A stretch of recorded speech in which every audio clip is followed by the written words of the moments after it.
Nah, kita tidak tahu dilakukan apa tidak seperti itu. Sebelum saya tanya itu Pak Ustadz, Ya. kadar keimanan kita kan kita belum tahu nih Pak Ya. Ustadz seberapa tebalnya. Ya. Nah, untuk tetap terus bisa membentengi itu setiap hari apa yang harus kita lakukan Pak Ustadz? Nah, yang setiap hari yang dilakukan adalah menjaga sholat yang maktubah tadi itu. Yang kedua adalah tilawah Al-Quran itu bagian dari ikhtiar. Yang ketiga adalah wirid. Seringkali wirid itu kan misalkan subhanallah, alhamdulillah, Allah bertanya setelah sholat. Padahal dalam sehari-hari juga bisa. Orang sambil misalkan di jalan sambil nyetir juga bisa la ilallah Muhammadur Rasulullah ilallah. Kita juga subhanallah, bisa juga hasbunallah. Nggak ada yang sulit. Yang tidak dibolehkan baca doa-doa kalimat thayyibah itu hanya di toilet. Yang tidak dibolehkan. Kan sering kali tuh ringtone kita itu bunyi ketika suara menajal. Inilah saya kira pentingnya untuk menjaga tadi. Ya. Nah, Mas Tito lu kemudian sampai berapa lama merasakan hal-hal aneh seperti itu? Ada hampir 2 bulanan. 2 bulan. Iya. Sampai kemudian tahu kalau tetangga sebelah yang melakukan itu. Iya. Apa yang kemudian Mas Tito lakukan? Nah, kan ada teman yang kerja tadi ngajak bilangin sama bos saya, si Adit tuh jadi aneh sekarang katanya kan. Nah, saya dibawa ke dokter buat berobat. Yang bikin saya kagetnya tuh Mas, pas diperiksa saya emang nggak ada sakit, sehat semuanya. Saya sehat semuanya gitu kan, udah beberapa minggu. Saya putusin aja buat pulang ke Padang gitu kan, ke kampung, buat berobat di kampung ya. Sebelumnya sudah bercerita ke pamannya mengenai hal ini? Udah. Terus pamannya responnya seperti apa reaksinya? Ya nggak apa-apa kan, kamu nggak ngerasain sakit, nggak ngerasain ada yang rusak di badan gitu kan, tapi tingkah lakunya aneh kayak gitu katanya kan. Saya minta izin buat pulang ke Padang, saya pengen berobat sama orang pintar gitu kan di kampung saya. Alhamdulillah saya berobat pas sampai ke Padang gitu. Terus apa kata orang pintar itu? Orang pintar tuh cuma ngasih air putih, terus saya muntah, padahal saya udah 3 minggu nggak makan gitu, cuma air doang yang saya minum. Tapi pas saya muntah tadi itu beraneka ragam banyak yang keluar. Apa yang keluar? Warnanya hijau, merah marun. Ada benda-benda lain? Benda mah enggak, cuman hanya cairan saja? Iya, tapi sebaskom gede gitu.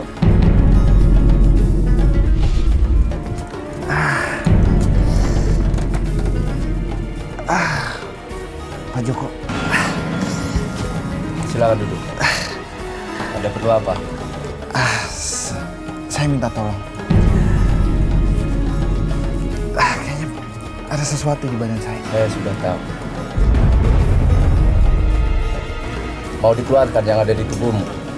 Iya Pak. Saya tuh ngerasa badan saya tuh nggak enak. Sudah, jangan dilawan. Saya akan bantu. Diminum.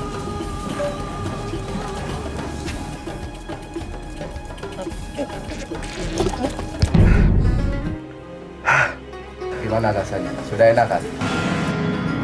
Iya Pak Joko. Badan saya udah enak. Itu ada yang sirik sama kami.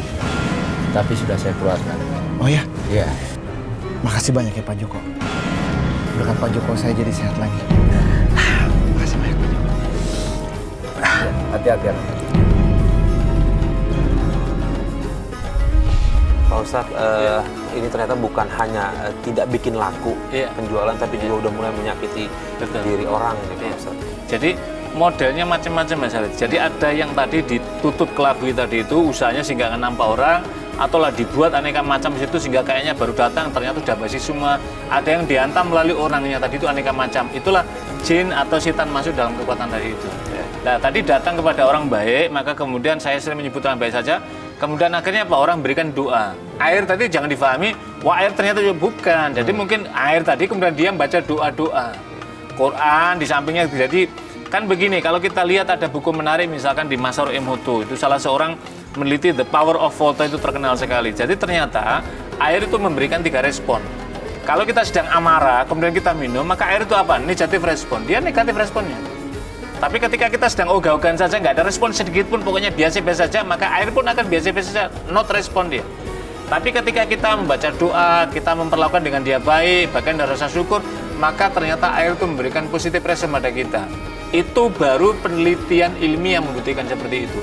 Tetapi di luar itu sesungguhnya, pada zaman Nabi SAW, itu pernah terjadi salah seorang sahabat yang membawa apa? Yang membawa potongan daging, kemudian mengatakan, ya Nabi ini hadiah untuk ya Nabi, dari mana ini?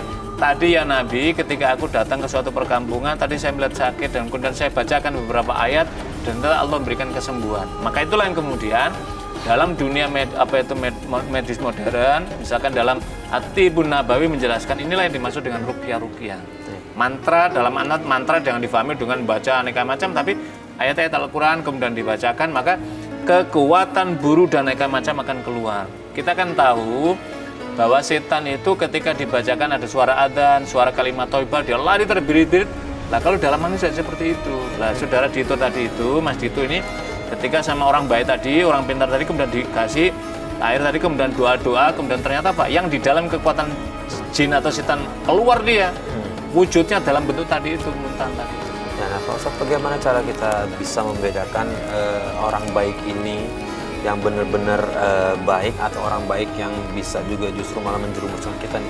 Kita lihat dalam perilakunya, misalkan dia ini seorang kiai, dia ini seorang soleh, ibadahnya, ngajinya, amaliyahnya itu semua adalah amaliyah baik, maka berarti dia menggunakan kekuatan putih, istilahnya kekuatan baik tadi itu. Tapi tidak ada kekuatan jin dan macam-macam, misalkan Anda harus ini tidak makan sekian jam, makan begini dan macam-macamnya, Anda. Tapi biasa orang baik kan ini lakukan, ibadahnya tingkatkan dan seterusnya, baca ini dengan bacaan banyak baik, maka otomatis ya akan bisa. Nah kalau menggunakan media selain air, adakah media lain Pak Ustadz biasanya? Loh, biasanya media lain misalkan begini, saya punya seorang kawan, ini kebetulan seorang yang ahli, maka dia menggunakan tenaga dia punya tenaga inti dia, kemudian riyadhah dia kuat sekali, maka kemudian dia sentuh, kemudian sambil baca doa, ada tuntunan doa-doa dia dengan ayat-ayat sekian yang dibaca, maka orang itu biasanya merintih itu, merang-rang. Karena apa? Karena perlawanan dari kekuatan hitam tadi atau jin dalam dirinya tadi, maka kemudian akhirnya bisa dikeluarkan. Oke. Baik, Mas Dito setelah sembuh, kemudian apa yang Mas Dito lakukan? Setelah sembuh, ya saya udah mulai lagi bekerja lagi, cuman Baik lagi ke Jakarta atau Bandung? Ke Jakarta, Ke Jakarta. Bandung, pindah-pindah, nggak tetap. Oh, Jakarta Bandung. Tetap dengan omnya? Nggak, beda-beda karena saya merasa ada rasa trauma, nggak mau kerja di satu tempat gitu. Nah, Mas Dito, ayah sama ibunya masih ada? Ayah sama ibu masih ada, tapi dibilang cerai nggak cerai, pisah rumah. Pisah rumah.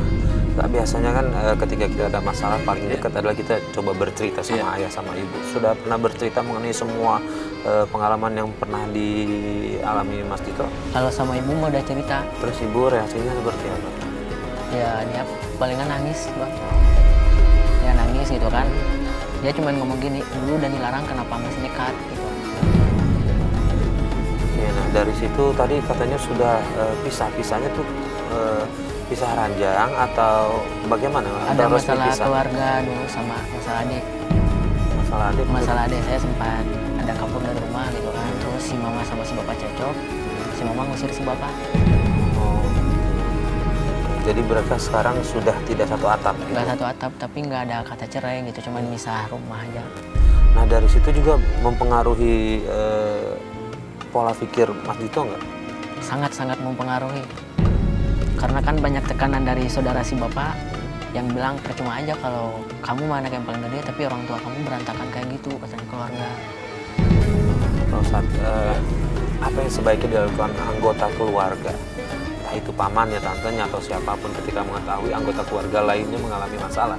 Ya, seharusnya ketika keluarga itu mengalami, mohon maaf, kita menyebut misalkan broken home, kemudian ini meninggalkan anak-anak, maka seharusnya keluarga besarnya itu memperkuat, memotivasi, memberikan semangat kepada keluarga anak-anaknya ini. Supaya apa? Supaya anak-anaknya ini tetap tumbuh dengan baik gitu. Karena kita sudah mengetahui apa dampak buruk ketika keluarga itu broken home. Yang paling merasakan dampaknya kalau dia punya keturunan adalah anak-anaknya. Karena itulah kenapa orang mesti ada kerabatnya ini memperkuat anaknya itu supaya anaknya tidak mengulang perbuatan orang tua, supaya tidak mengalami apa itu kelainan dari pengalaman lingkungan keluarga yang dialaminya semacam itu. Nah tadi ada hal penting tadi Mas Farid. Tadi kan ibunya tidak merestui ketika Jakarta sehingga tadi mengulang. Saya kira tidak ada salahnya misalkan Mas Dito ini dekat kepada orang tua meminta maaf, mungkin ada pengalaman yang lalu yang tidak lega di dalam hatinya, supaya merelakan. Yang kedua meminta didoakan sebab doa orang tua terutama ibu ini sangat mustajab. Pada zaman Nabi SAW pernah salah seorang sahabat itu mengadu pada Nabi ketika Nabi menyampaikan jadwal perang. Ya Nabi, saya ingin berperang pada Nabi. Kemudian bertanya, apakah masih ada orang tua? Ada ya Nabi. Izin pada orang tuamu, mengabdilah karena kau mengabdi pada orang tuamu, berkhidmat pada orang tuamu sama dengan kau berjihad. Di tempat yang lain ada salah seorang datang pada Nabi, ya Nabi, kepada siapa kau harus berbakti? Nabi menyebut ummuka, ibumu. Salah samarot diulang sampai 3 kali. Sumaman ya Rasul, kemudian pada siapa? Baru pada bapakmu. Maknanya berdharma, berbakti, mengabdi, berkhidmat kepada ibu itu menjadi hal yang sangat pokok, dan doa ibu pada anaknya ini luar biasa mustajabnya. Maka mintalah doa pada ibu, mudah-mudahan dengan cara seperti ini membuka pintu kesulitan itu dibukakan menjadi jalan kemudahan oleh Allah. Ya, baik. Lalu kemudian apa nih harapan Mas Dito ke depan? Saya mau minta doa amalan sama Pak Ustadz. Ya. Untuk Ya biar semua masalah dan ada solusi ke depannya biar selesai. artinya biar bisa menghadapi lagi ke depannya. Kedepannya lebih baik lagi. Jadi apa nih yang dilakukan Mas Dito nih Pak Ustadz? Ya. Yang pertama, Mas Dito kan mengalami gangguan keraguan, melangkah. Maka meskipun kasus ini spesifik ya pada zaman Nabi mengajarkan pada sahabat, ketika itu dililit hutan, tetapi kan irisannya doa ini menjadi banyak sekali. Yang pertama ada doa yang diajarkan begini. Allahumma ina'udzuka minal hammi wal hazani. Ya Allah, aku mohon padamu perlindungan dari rasa bimbang dan ragu dalam buat keputusan dan dari rasa bersedih. Ini kan kesalahan. Wa a'udzubika minal azzi wal kasali, dan aku mohon padamu ya Allah perlindungan dari rasa malas. Wa a'udzubika minal jubni wal bul, dan aku merasa rendah diri dan maka ini bagian dari sana.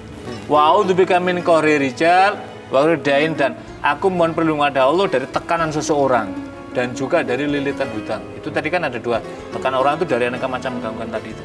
Yang berikutnya itu adalah doa-doa misalkan surat Al-Fatihah diulang-ulang, ayat kursi, 2 ayat terakhir surat Al-Baqarah, kemudian 3 surat terakhir, jadi surat Al-Ikhlas, surat Al-Falaq, surat An-Nas, ini dibaca berulang-ulang sambil yang berikutnya adalah istighfar menjadi bacaan kita. Nabi menyatakan man lazimal istighfar ja'alallahu min kulli dzikin mahroja. Siapa yang melazimkan bacaan istighfar itu menjadi wirid dalam kehidupan kita, maka Allah akan mempermudah urusan kita. Karena apa? Ini membuka pintu rahmat Allah SWT dalam kehidupan kita. Yang berikutnya, berbaktilah kepada ibumu dan bapakmu. Inilah yang akan membukakan jalan rezeki Allah SWT. Ya, baik. Terima kasih Pak Ustadz. Sama-sama, Mas.